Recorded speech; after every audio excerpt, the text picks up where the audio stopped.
There's nobody who we should all be waiting for to respond to what we see as wrong right now.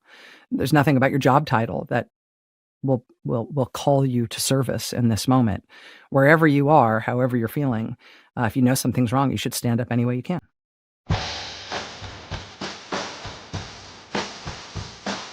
Hi, everyone. Welcome to the Best People podcast. My guest this week is one of my favorite humans, one of my dearest friends and colleagues here. She's the best anywhere at connecting the dots between things that are happening and making sense out of them, helping us understand a little bit more about the world in which we live. I am lucky enough to call her my friend. I'm lucky enough to have been at Dick Cheney's funeral and looked over and seen her up there much closer than I was. This is the Best People, and this is Rachel Maddow. Thank you so much for being here again. Oh, my friend, thank you for having me. You're so nice to me. I don't know what I did to deserve it, but I absorb it like a dry sponge. Don't make me cry. Don't make me cry first. That's a terrible place to start, because what you've done here is so special. I mean, Burn Order is so good. And I hate relative comparisons, but I think it hits me the hardest out of everything you've sort of created, because of how gutted I am by what we're covering in our current moment. And I just wonder what it was like to cover the Trump story the way you do and be making this. And we hadn't seen it, right? So we didn't know what you were steeped in. We didn't know the interviews you were doing. What has it been like to make this while covering Trump? When you say you don't like the relative comparisons and everything, I'm exactly the same way. There's nothing like World War II except World War II. There's nothing like, Nazi Germany, but Nazi Germany. You can't draw direct parallels, but we can also learn about types, archetypes, and prototypes in some cases. And in the case of what Trump has orchestrated against immigrants in this country, and the way that he has stood up a sort of faceless, unaccountable federal force to round people up explicitly on the basis of race. I mean, they're defending, stopping people, Kavanaugh stops, right? Stopping people on the street purely on the basis of their race. We really do have we have experience with this before as a country. And the core of it for me, the most important thing about this story is that once we did what we did to Japanese Americans in this country, and once the Japanese Americans who are the heroes of this story uncovered, sort of blew up the cover up and got all the court cases overturned and had a totally comprehensive commission that investigated exactly what happened and laid it all bare. What we did as a country was apologize for it, explain it, say we would never, ever, ever do it again, and pay reparations. All right, folks, I want to share something really profound with you. A conversation between two of the people I respect most in journalism right now, Rachel Maddow and Nicolle Wallace. They're discussing Rachel's new podcast series, Ultra, about Japanese American incarceration during World War II, and the parallels to what's happening right now are absolutely chilling. This conversation hit me hard, and I think it's going to hit you hard too, because it connects our darkest historical moments to the authoritarian practices we're witnessing today. Rachel starts by explaining there's nobody we should be waiting for to respond to what we see is wrong right now. There's nothing about your job title that will call you to service in this moment. Wherever you are, however you're feeling, if you know something's wrong, you should stand up any way you can. That's the thesis here, and it becomes even more powerful as the conversation unfolds. By the way, I am trying to do my best to gather all the information I can for you and share it with you. Please leave your likes and comments, and I would be grateful if you subscribed. Let's continue. Nicolle opens by saying, Rachel's work on Burn Order hits her the hardest out of everything Rachel's created because of how gutted she is by what we're covering in our current moment. She asks what it was like to cover the Trump story while making this series about Japanese American incarceration. Rachel's answer is crucial. There's nothing like World War II except World War II. There's nothing like Nazi Germany but Nazi Germany. You can't draw direct parallels, but we can also learn about types, archetypes, and prototypes. Then Rachel gets specific about what Trump has orchestrated against immigrants in this country and the faceless, unaccountable federal force he stood up to round people up explicitly on the basis of race. She mentions the Kavanaugh stops, stopping people on the street purely based on race. We have experience with this before as a country. Once we did what we did to Japanese Americans, and once Japanese Americans uncovered the cover-up and got all the court cases overturned and had a comprehensive commission investigate exactly what happened and lay it all bare. What we did as a country was apologize, explain it, say we would never do it again, and pay reparations. That is the moral foundation we should be building on. Instead, in the Trump administration, they are taking a jackhammer to that cornerstone. We should appreciate what it took to get that cornerstone in place and recognize how holistically, morally repugnant their attack is on that part of our moral foundation as Americans. The worst stuff we ever took part in, they are trying to replicate. Nicolle responds with something powerful. The last 12 months have made me appreciate that everything we do is done in all of our names. Everything that ICE is doing, it's every American's right. Some might find it a civic duty to know what is being done in their name, in our names as Americans. She talks about how she used to cover institutions as people-less institutions. Why won't the rule of law or the Justice Department stop Trump from doing illegal things? What history teaches us is that they're just people. They're only as good or bad, only as moral and protective or dangerous and menacing as the humans in them. Rachel responds that this comes down on both sides of the moral ledger. The people who fought Japanese American incarceration, nobody tapped them and said it's your job to stand up and be righteous here. In the Justice Department, there was a lawyer named Edward Ennis who wasn't in charge of defending civil liberties. He was in charge of the Alien Enemies Control Unit. If you look at him on the org chart, he's on the opposite side. But when the Army wanted to take over and start locking up American citizens on the basis of race, he said, if nobody else is going to do it, it's going to be me. I'm going to be the one who tries to stop this. Similarly, James Rowe, the number 3 Justice Department official, it wasn't in his remit to be working on this, but he had an instinctual moral revulsion and tried to stop it every way he could. Within their cohort, though, there was Tom Clark, who would go on to be Attorney General and a Supreme Court Justice. Tom Clark's instincts were to go along. Whatever the Army needs, okay. He went to California, heard racist California politicians, and just factored that into how he thought they should handle this policy. He was a go-along-to-get-along guy. Nothing about the job titles of any of these people put them in the moral place where they landed. It was their conscience, their heart, their faith, and their instincts that did it. At the Army, General DeWitt was kind of a Trump-like figure, past his prime, repeating back as if it's his own opinion the last thing anybody said to him, which is very Trump-like. They brought in a Stephen Miller-type character, this guy Carl Benditson, who had really fixed terrible racial ideas. He saw this opportunity and essentially took over this part of the U.S. government, designed the policy, put himself in charge, and implemented it. There's nothing about his job title that should have indicated he'd be the man who did it, but he just took the opportunity and ran with it. That's humbling for all of us because it means there's nobody we should be waiting for to respond to what we see as wrong.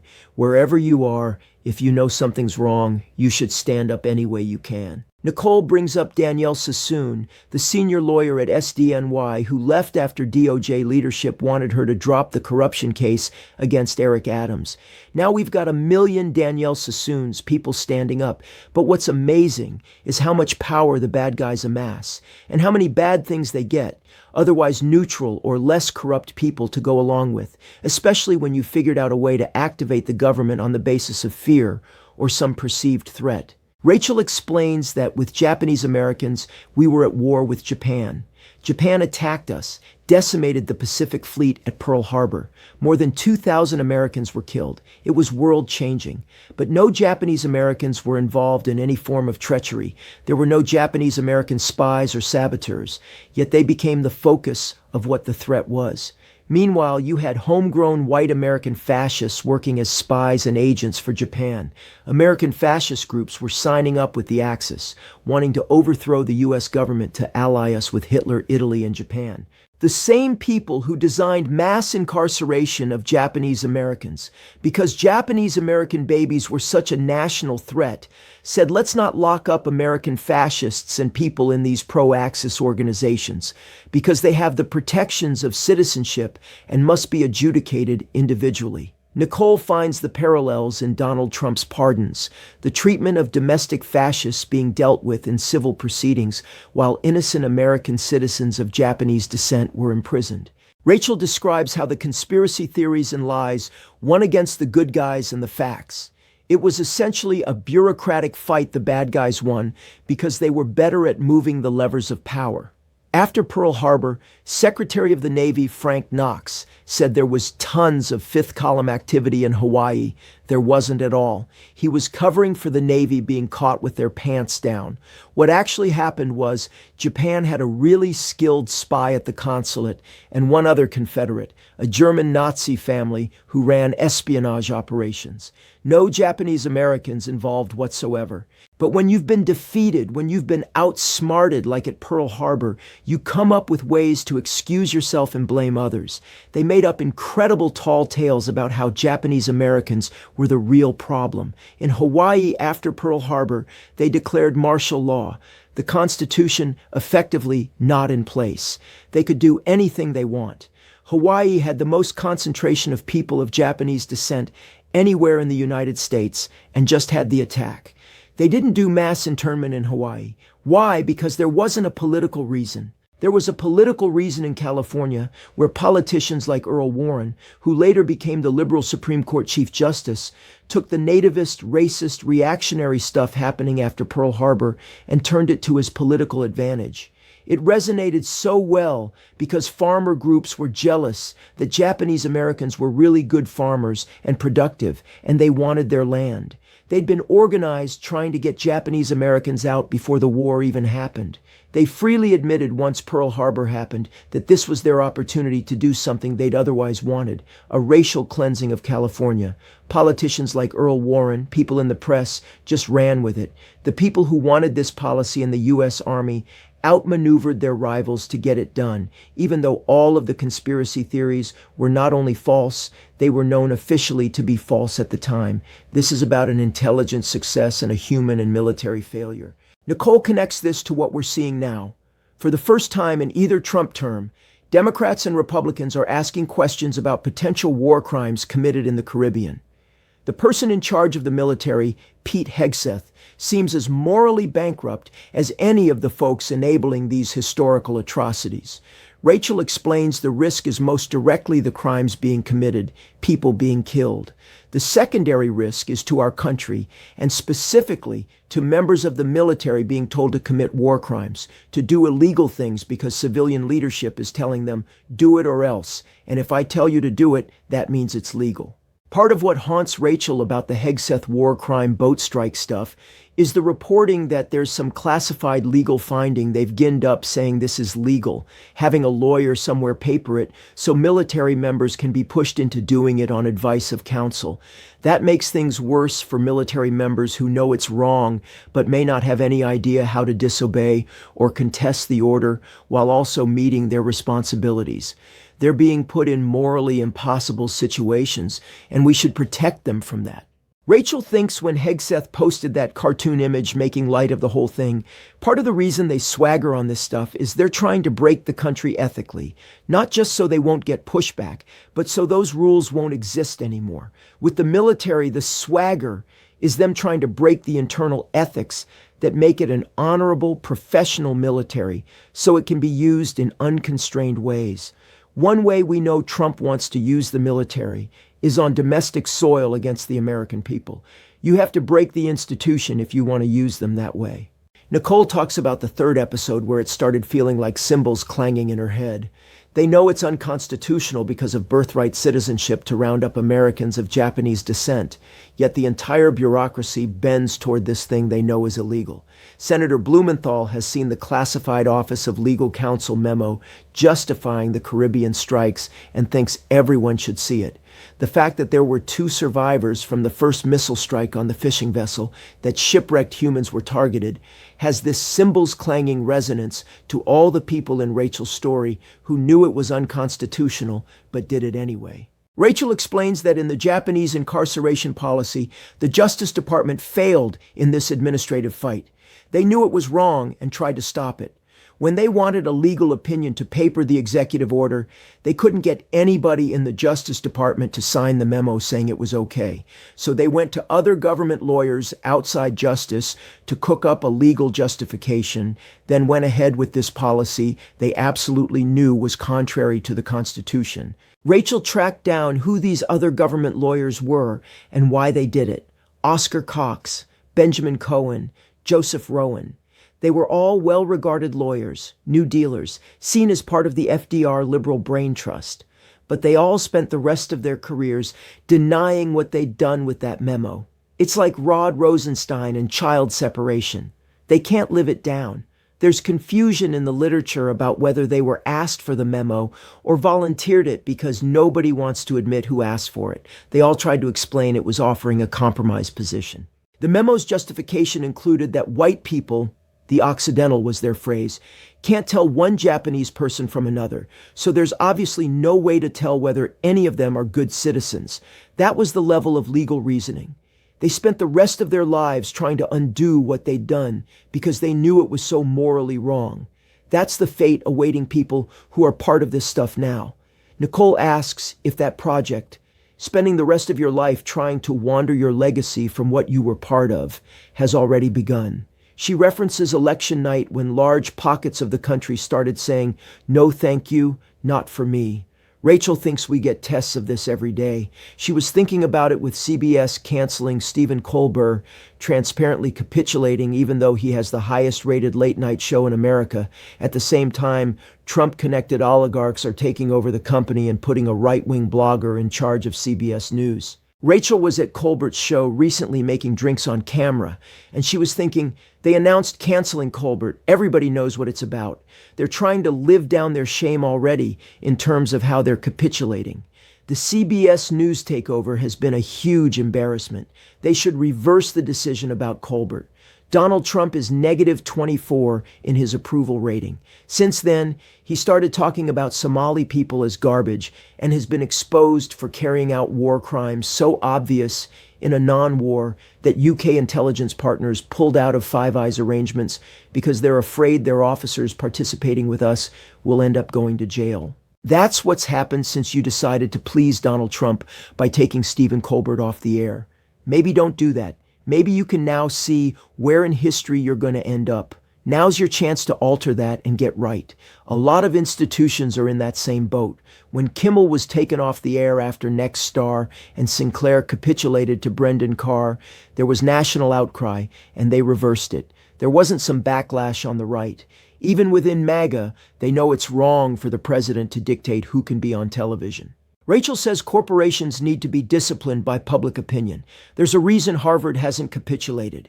Universities and law firms that have should reverse those decisions. Paul Weiss, what are you doing? You know what would help your moral reputation?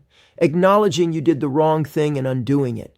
Maybe this deal you worked out with Boris Epstein for a tweet, to do all these things, maybe this was taking a chunk out of your soul and you want that back. You're not going to do it anymore. You're going to reinstate pro bono work and join immigrant justice groups to stand up for what's right because you're an American firm more than a presidential plaything. CBS needs to unfire Colbert. Universities that made deals with Trump need to tear them up and take them to court. It's not too late. Trump is not going to end up being the dictator of this country. He's running through all these institutions and people who made stupid decisions to be on his side as he takes over because they thought he was going to win. He's not going to win. Now's your time to undo your bad decision and get right with the Constitution, with the American people, and ultimately with history. Maybe you can salvage your reputation and your descendants won't spend the next several generations denying they were related to you. Nicolle says this is the most conviction she's heard Rachel speak with about how the authoritarian campaign underway can be stopped. Rachel thinks there was a cost to them going so fast, trying to instantly go straight to year 10 of Viktor Orban or rush through 18 years of Putin. That was seen as scary, but there was a cost. They didn't bring people along, and people didn't have time to morally accommodate what they were doing. Trump is kind of a spent force. He's literally falling asleep on camera in cabinet meetings. He appears to have weird wounds and health problems that can't be explained. He's already the oldest man ever elected to the office. The people around him are not quality people. Kristi Noem is not a leader of national caliber. She doesn't know what she's talking about, and it's clear every time she opens her mouth. Marco Rubio. First his eyes died, and now the rest of him. There are no images of him standing up straight, and he's young, younger than Rachel. For Trump to have fallen asleep while Marco Rubio was talking about him sitting right next to him, about his Peace Prize, the insanity of what we see broadcast from the White House is happening in the most produced, most hostile climate to actual journalism. This is what we still see despite all that control. Nicolle asks what we're not seeing. What's happening in the mornings? What's the White House doctor doing? What's going on with the hands and ankles? From head to toe, there are signs of something. At a human level, that's okay. Rachel's 52 and falling apart too. But when you're lying about it and putting yourself on TV for hours every day because you think your ubiquitous presence is what leads the nation, you want to be a totalitarian leader everywhere. You can't both be hiding your physical decline and also be physically present all the time. Until they invent a hologram, we're going to watch it happen. Rachel thinks right now the American public absolutely has a vote in what's happening. Trump is at a low ebb in his capacity. He hasn't built up any other capacity around him. If you're deciding whether to accommodate Trump or do what you know is right, this is not the time to side with failure. Nicolle asks about the Epstein botched handling. She explains she didn't know Trump even knew Epstein until recently because she covered it as a law enforcement story. She started listening to Manosphere podcasts last fall and learned the Epstein conspiracy theory isn't adjacent to Trump's tariff policy. It's adjacent to pyramid conspiracies, aliens, that genre. The Epstein conspiracy is about powerful people covering things up for powerful people, whether Trump knows it or not. The power of MAGA was working class Americans who felt he was on their side. The betrayal of Epstein transparency makes abundantly clear he's not on their side. So there's before and after Epstein for Trump. No matter what he says about affordability, you can fact check it at the grocery store every day if you're shopping for your family. Everyone knows how much they paid for stuff. The Epstein story makes them so mad because it was this thing they cared about and they thought he cared too. The fact he had no intention of turning it over was a big blow to his credibility with a base that went along with the lie about 2020. Rachel asks what Trump is offering at face value. Did you like he'd get us out of wars? Then why do we have 10,000 troops in the Caribbean declaring war on Venezuela? Did you like that he'd make everybody rich? Look at his numbers economically before the U.S. government stopped publishing all economic data. Is it that he's the righteous white hat who exposes the Epstein thing? No, quite the opposite. Did you like that he's a virile, tough guy? What about the makeup on his hands? The lizard eyes, the Band-Aids, the ankles, the lying about where the MRI was? What are we down to? We're down to him saying mean, transgressive, racist things about immigrants and having masked secret police pulling women out of daycares and kids off bus stops. Is that it? Because there definitely is a stripe of America who likes that, but it's not a stripe you can count on to win an election. It's the Stormfront quarter, nothing with growth potential in the United States. Rachel doesn't see what he's offering right now to people who want to love him. Even if you like the immigration brutality, you likely also wanted Epstein transparency. Those are a lot of the same voters. And if you like immigration enforcement, what about the pardon for the president of Honduras who trafficked 400 tons of cocaine into the United States? Make that make sense if what you like is what ICE is doing. Nicolle talks about listening to the story of 10-year-old Norman Mineta walking down the street with tears streaming down her face. Rachel tells Norman's story. He grows up in San Jose, born and raised in the United States. He's 10 when his family gets ordered to turn up at the train station. He's excited because he's never been on a long train ride before. He asks if he can wear his uniform, his Cub Scout uniform. The family has been forced to sell everything. They had to give away their dog, sell their new car for pennies on the dollar. They can only take what they can carry. Norman wants to bring his baseball stuff, bat, glove, and ball. They take his bat because they say it's a lethal weapon. So now he's got the ball and glove and Cub Scout uniform, but not the bat. They take them by train to Los Angeles, lock his family in a horse stall at Santa Anita Racetrack for months before sending them to Heart Mountain Camp in Wyoming near Cody. He's there for years. He and other Japanese boys reconstitute their Cub Scout chapter in the prison camp. They arrange for a local Boy Scout troop from Cody to come in for a jubilee. Norman is high-spirited, a rascal, a trickster.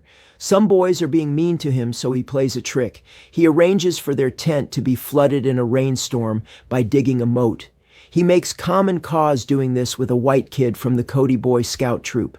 They're fast friends, messing with all the other kids. That's Norman Mineta, who goes on to be mayor of San Jose, a congressman from California, and ultimately Secretary of Transportation in the George W. Bush cabinet. The Democrat Bush put in his cabinet. The kid from Cody went on to be Republican Senator Alan Simpson. The two of them, lifelong friends forged in that prison camp, ended up spearheading the commission that investigated the internment and ultimately got the apology and reparations for Japanese Americans. It's extraordinary that it happened with people we all know, public figures we've seen. It makes it impossible to deny we did this. Nicolle worries we're not staring close enough at the human beings being brutalized now, people being torn out of preschools, treated physically brutally. She asks Rachel's thoughts on how to do better telling the story of people being targeted. Rachel says one thing we need to do is focus on where they're taking people. There should not be black boxes where you can put people outside the reach of the U.S. Constitution. If you have 2 feet on American soil, regardless of where you were born or your parents were born or whether you've committed a crime, you are protected by the U.S. Constitution. We should not be holding people in facilities designed to prevent contact with lawyers.